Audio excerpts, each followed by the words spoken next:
Guys, welcome back to Racing Direct, and today I have one simple question for you. What on earth is going on at Alpine? It seems like the situation is getting much worse than it is better, and it's happening very, very quickly. There's a ton brewing, so I want to dive into all of that today on today's episode. Make sure you hit subscribe, like, comment, and share. You already know what to do, guys. Let's jump right into it. So first and foremost, let's do a bit of recap of what happened back in Monaco. We can leave this pretty short because I'm pretty sure we're all familiar with this by now. We already know that Ocon made a ridiculous overtaking attempt on his own teammate Pierre Gasly just before the tunnel. It didn't work out. Contact was made. Ocon had to DNF. Gasly gave him some choice words. Bruno Famin issued his threats. It all resulted in Ocon losing his seat for 2025. Now, of course, what everybody at Alpine wants to do is just leave this in the past. It sounds like Gasly and Ocon had talked things over. They were well over it. They just wanted to forget about it, move on to Canada, and get things done. But go to Canada in what should have been a pretty good weekend for them. They ended up getting their first double points of the season with a tractor of a car. Ended up becoming another bad weekend with a bad scar on both of their drivers. So basically, if you didn't see what happened, Ocon was following the V-carb of Daniel Ricciardo. Team orders were put in to allow Gasly through because Ocon was not overtaking Ricciardo. They wanted Gasly to attack him, try and get some more points. Ocon was obviously not being favored by a team that is going to drop him. They've already made it public that they don't want him around next year. So it's pretty clear to see why they're not going to favor him, why they want Gasly to give that challenge to Ricciardo. Now, Ocon did not like the team orders at first. He tried to fight it, say this isn't fair. Eventually, a few laps later, though, he did allow Gasly through under the circumstances that if he didn't get past Ricciardo, they would swap positions back before the end of the race to make things right. Well, the end of the race came around, or just a few laps before that, Ocon's engineer comes over the radio and tells him we're not swapping positions, the cars behind are too close, and we risk losing more if we try to swap back. Now, Ocon kind of sarcastically said not surprised. He kind of saw that coming, and it wasn't too big of a shock to him that they didn't swap positions back. But it left a massive scar once again on this already torn driver relationship. We already know that Ocon does not see eye to eye with the team. They don't see eye to eye with him. And we already know the history between Ocon and Gasly. They didn't like each other all the way back to their karting days. You're wondering how things were going to work out as teammates, especially with Ocon's past track record of crashing into teammates. This was always going to be a tough one to predict. Well, not really, because now we already know that Ocon and Gasly are not getting along. And it's pretty obvious to see that Alpine is already showing Ocon the door. They're not favoring him with these decisions, and Ocon is just done with it. He's just racing for himself at this point and potentially securing another ride in 2025. But aside from all the on-track drama that was going on back in Montreal, there was a ton of off-track drama as well, with some ridiculous and crazy rumors floating around. Now, again, just rumors. I don't know how much you want to get into this and how much the media is just trying to make up some stories. The fact these are even out there, though, have to be addressed. So the first interesting one, and this one's nothing really new, I think we've heard this before earlier in the season, was that parent company Renault was interested in potentially selling the Alpine Formula 1 team because, look, it's so obvious they are nowhere near where they wanted to be. They're not competitive. The car stinks. They have a torn driver relationship. They go through team principles like it's absolutely nothing, like it's just plain blank t-shirts. Nothing is working. So obviously, it's not too surprising here there were some rumors that Renault wanted to sell. Now, the Renault CEO did come out and shut all of those down. He says, look, we are a massive corporation. We don't need the money. We have no desire to sell. We want to make this thing work. They're obviously not happy with the way things are going. And why would they be? They're terrible. And they probably have more resources and more money than pretty much anybody else on the grid. So it's not too surprising to hear that Renault is not happy with the Alpine outfit.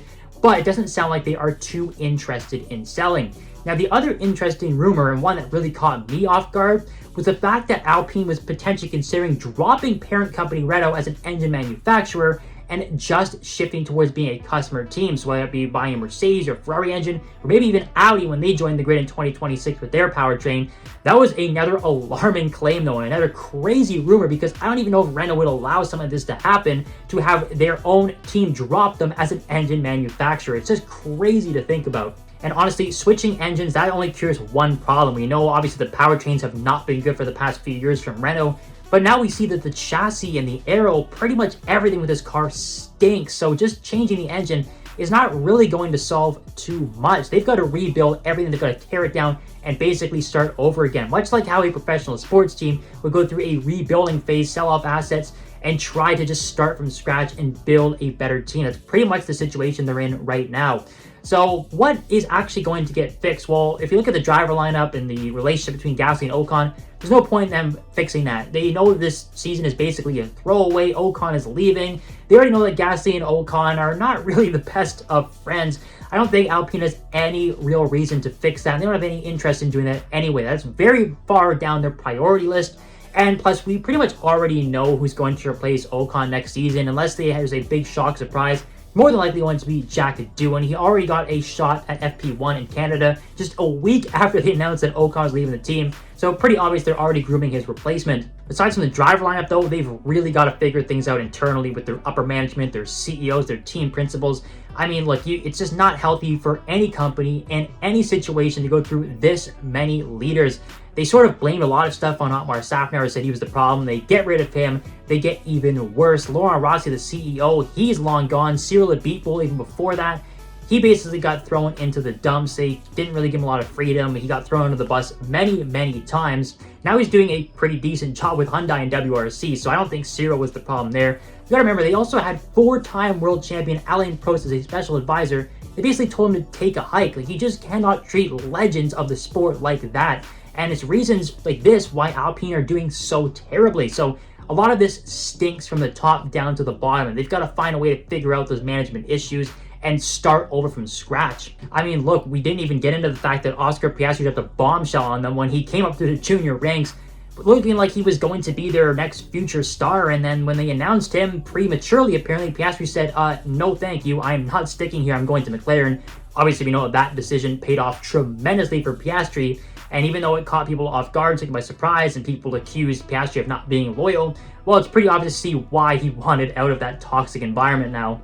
And as for those two crazy rumors we discussed, basically, I think anything's on the table at this point. I think one is more likely than the other. I do kind of believe them that they are not interested in selling. Not saying that's not going to change in the future. I mean, Renault have come in and out of the sport so often. Sometimes they are just a powertrain manufacturer. Other times they're an actual works team, and sometimes they just take a break altogether and come back once they think they've regrouped and they can mount a better challenge. So not out of the realm of possibility, but as of right now, I don't think they are going to sell. The one thing I could see happening though is potentially switching engines. Yes, as crazy as it sounds, if Renault decides that, look, this team might have a better chance at competing if we just step away from the engine department and let them borrow somebody else's like Ferrari or Mercedes that's much better proven, then maybe that could actually work. And it's a real possibility they have to look at, because yes, if Renault is serious, they want to make this thing work at all costs, then they have to be open to all options. And one of those options would be becoming a customer team. So that is one thing I could actually see happening in the not too distant future. But we'll just have to wait and see when the 2026 regulations come into place, if they can figure things out. They can turn this ship around, because I think, look, it's pretty much a guarantee. This year's a write-off. 2025 is not going to be too great either, and they already announced they don't really have any major upgrades on the way anytime soon. So things are not going to get much easier for Alpine in the near future, but we'll have to see if they can rebuild this thing, figure out their management, figure out their drivers, and just calm the storm and rewrite the ship. But guys, as always, I want to hear your thoughts and your comments down below. How would you fix Alpine? All the problems internally, where would you start? Where do you think the most focus needs to be placed on? Which department? Do you think there's any way to fix this strange driver relationship? Do you even think they care at this point? And honestly, just how do you fix it? Give me your thoughts down below. Of course, I remind you again, hit subscribe, like, comment, and share. We'll see you next time on Racing Direct.